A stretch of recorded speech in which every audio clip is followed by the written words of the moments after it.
Let's look at the experience IBM Web Content Manager provides for Laura Klein, a business user and content author, who as a member of the Human Resources team is able to view and edit the content contained in the HR folders of the site.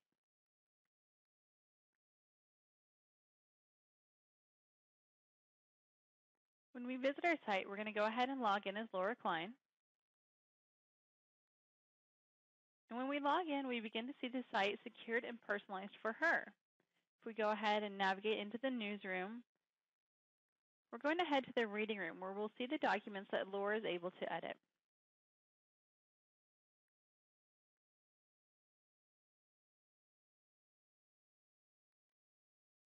The documents on this page are organized using WCM's hierarchical folder system. In this particular example, the New Employees folder is contained in the Human Resources folder of this site, which makes each of these documents, contract, new hire links, non-compete, signing up for communities, all documents contained in the Human Resources folder and documents that Laura Klein is able to edit. And you can see that she can edit it. As she scrolls over each document, she's presented with this editing tool. So you can see she can edit each of these 4 documents as they are human resources documents. Now if we look over on the right, Laura's also able to edit the non-compete document. And she's able to edit this document because it's actually a human resources document. So as we saw previously, the non-compete document exists both in the New Employees folder and is presented as a policies folder because it is a document which has been categorized as a policy document. And we'll see how this is done in just a moment. But the point here is that Laura is able to edit this document. And using the built-in editing tools of WCM, Laura is able to edit only those documents which she is authorized to do so. And she's able to do it in line where the documents exist on the site. So she came here to edit the contract document, and she's going to go ahead and drill into it using the edit icon. Now, using WCM's inline editing tools, Laura is able to open up the editing form, and she can edit the piece of content in context to how she was already viewing the site. So she didn't have to leave the site and go to a different authoring tool. She can open it and edit it from the site as she sees it every day and as the end user sees it every day. The only difference is that as a content author for the human resources content, Laura is presented with these inline editing tools, and here she is editing the document. So up top, we see some metadata such as the status. We see the title. We scroll down. We see that this piece of content was actually created from a file in the file system. We see contract.odt. That was the file it was created from. Now we came here to edit a piece of content to change it to say 2011 from 2010. It just needs to be updated. So she went ahead and she edited a summary. And now she's going to click on the abstract section and she's going to edit the abstract content using the built-in Ephox editor. So she's going to go ahead and change it from 2010 to 2011. And she's going to blow it up in full screen. And using the Ephox editor, Laura is able to edit the content using rich text editing tools very similar to the word processing tools she uses every day.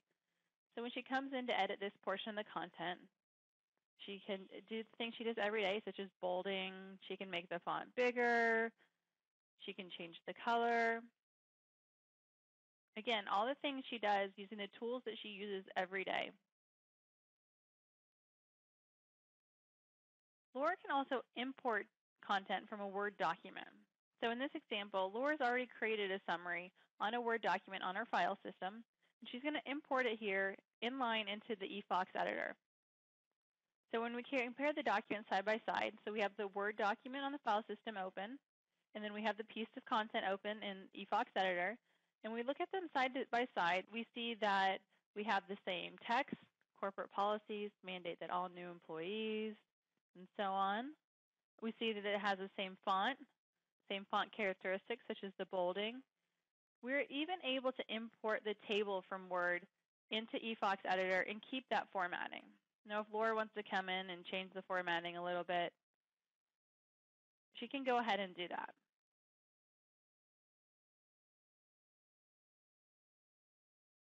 And when Laura's done, all she needs to do is close out of the Ephox editor. Her changes are propagated automatically back to the content form. and she can go ahead and save the content, and the site will be updated with her changes.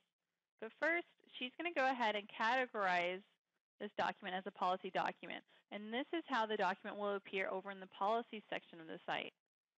So here she's clicked the policy category. She's going to save and close it.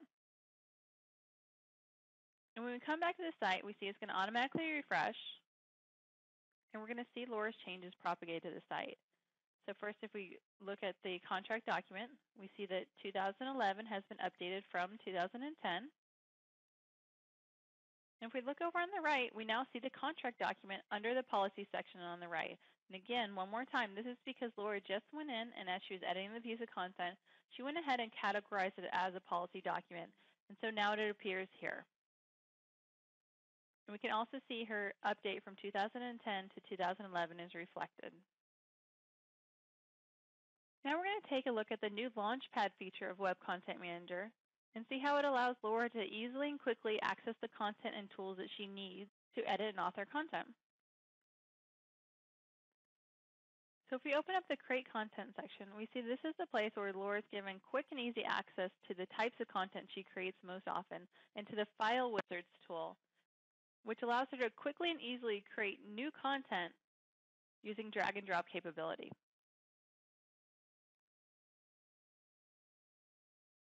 The Open Views section gives Laura access to the folders of content which she uses most often. So in this example, Laura most often creates and edits the HR content. So she has quick access to the HR content folder. And this is because she has favorited it. And we'll see this as we open up the HR content folder. We'll see the new employee folder, retirement, and life events folders. And we're going to drill into the new employee folder. And as we do this, we begin to see the hierarchy of the folder system that WCM uses. So initially, we were looking at the HR folder, and then we drilled into the new employee folder. So it's just 2 levels of folders. And Laura can go ahead and favorite the new employee content folder as well. So she's going to give it a name, My New Employee Content. And when she clicks OK, she will have favorited that folder, and it'll appear back in her Launchpad when she heads back there. Before she does that, she notices that there's a couple of documents that she was just looking at that have been locked. She's going to go ahead and click the launch and head back to her Launchpad. Okay, so back in the Launchpad, when we open up the Open Views again, we now see the My New Employee content, which has been favorited for her easy access to edit that content in the future.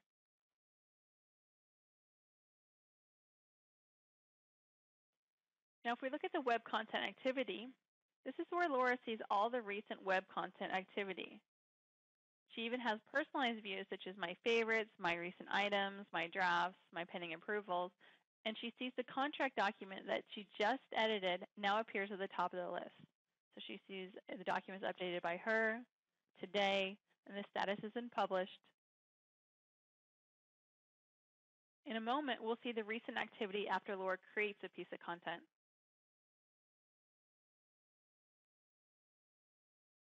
So we're going to go ahead and open the Create Content section.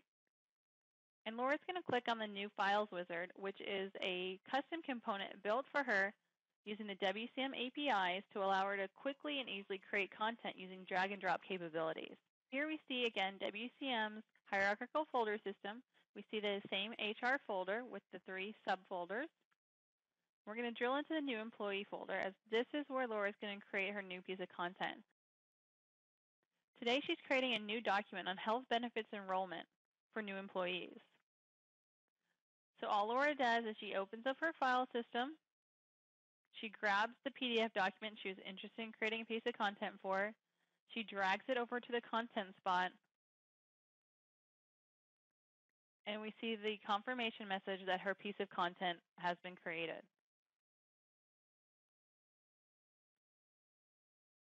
So what we just saw, to create content, all Laura had to do was to be able to drag and drop a file.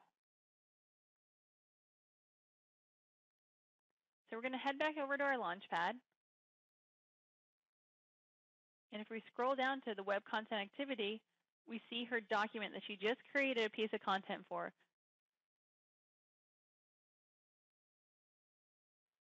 The Guide to Benefits Enrollment. She sees the metadata about it, that it was just created today. It's in draft. And she's going to go ahead and click the Open button to open it and view the content that was created.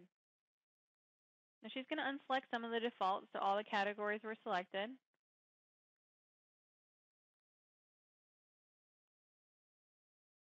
She decides to go ahead and leave it categorized as medical because it is a medical-related document. She's going to change the title to be a little bit more user-friendly.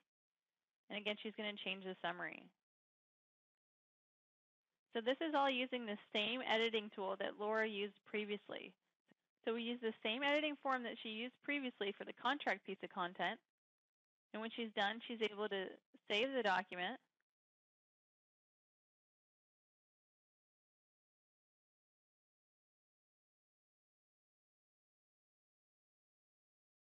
And we see the confirmation that it was saved.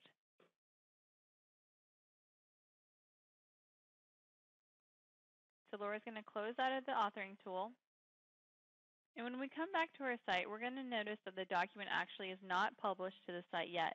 And that is because the document is still in draft mode. So in just a bit, we're going to see as the content is approved, and then it's going to be published to the site. So we're going to see the workflow that the content goes through.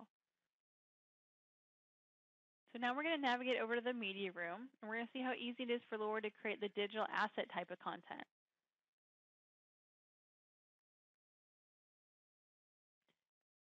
And again, a digital asset is a type of content created using an integration of WCM and Genus Media Upshot to enhance WCM's capabilities to manage digital assets such as movies and videos and presentations.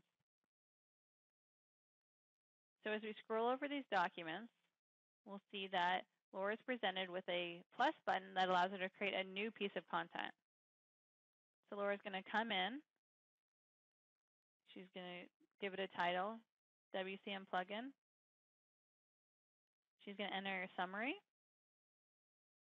So today her goal is to upload a video that gives a how-to on using a Word plugin for WCM. So as we scroll down to the media portion of the authoring form, we're going to see how easy it is for Laura as a content author to edit images and videos and create rich media assets. So here she can easily crop the Genus logo. So maybe she's creating a piece of content that just needs the title that says Genus Technologies.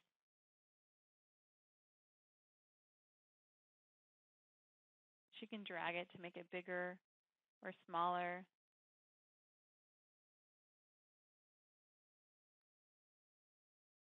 Or she can just adjust the width and the height. She even has the option to keep the aspect ratio. And Laura can do this without having to have an image editing tool. She can do it inline without having to leave the content editor and use a separate tool. So Laura came here to upload the WCM plugin video. But first she's going to search for it. She's going to filter on WCM, make sure that no one else has already uploaded it. And you can see from her search results, she doesn't see the video. She sees the presentation she saw previously. So she's going to go ahead and cancel out of the little search tool. And she clicked the plus button to upload a video. So she's going to give the video a title.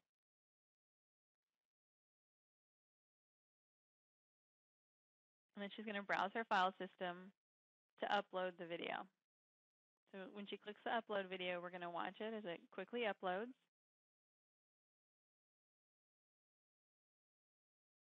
And if we scroll back through our media, when we get back to the first item, we see the little cogs moving, which means that Genus Media is automatically transcoding this video to play on the multiple devices. So as soon as we upload it, Genus Media starts handling the transcoding for us, allowing us to author and edit the content in one place, and it handles the publishing to multiple locations.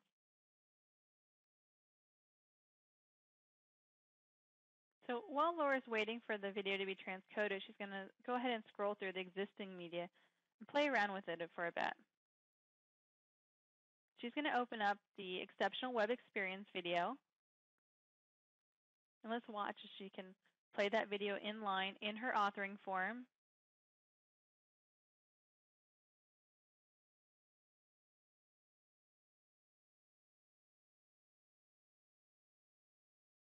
She can adjust the start position, so maybe the first 13 seconds aren't important for her cause. She can also use the slider to adjust the start and the end position.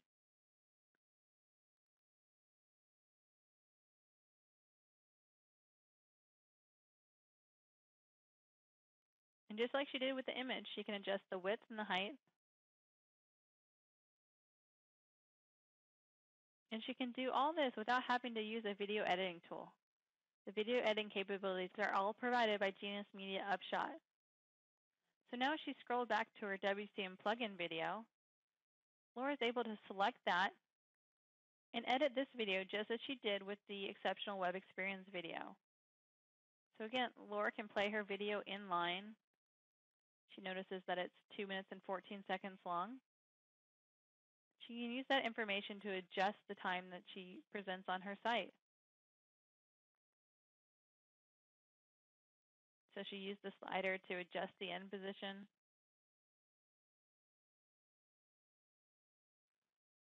She's able to adjust down the width and height.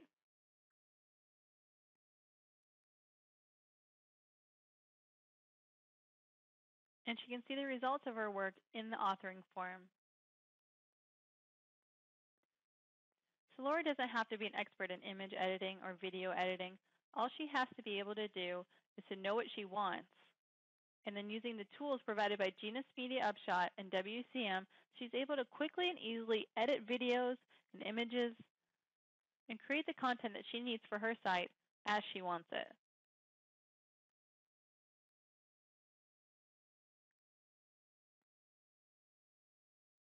Now Laura's going to go ahead and save and approve this document. This document's in a slightly different workflow. And we see when she does that, it's moved to the next stage. She can close out of it. When we come back to the latest media page, we're going to see that the video that she just created is not published to the site yet, and that's because it's still in the draft mode. If we go over to our WCM Launchpad,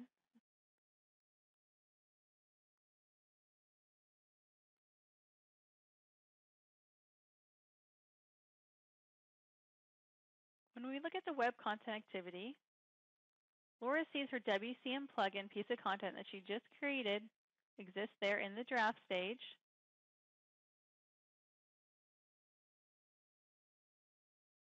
And next we're going to see is that video is pushed through the approval workflow and published to the site. So Laura just logged out for the day. And now we're going to watch as John Thomas, a member of the legal team and a business user, content author, and content approver, approves the content that Laura Klein just created and allows it to be published to the site. Now we can go back into the site and show you how John Thomas approves the content on the site, similar to how Laura Klein was able to edit and create content. But instead, we're going to show you how John Thomas is able to approve that content on his mobile device. So here he is on his iPhone, and he's going to go ahead and check his mail, and we can see as his mail refreshes, John just received an email notification that the WCM plugin piece of content has been moved to the approval stage and is awaiting his approval. So he's going to go ahead and select the link provided to him and automatically be taken to the WCM site on his mobile device. He's going to log in. And he's going to be able to preview that video on his mobile device. So here we see John previewing the video. And when he's done previewing the video, he's going to be taken to a comment field where he's going to enter his approval comment. He's going to say, "It looks great."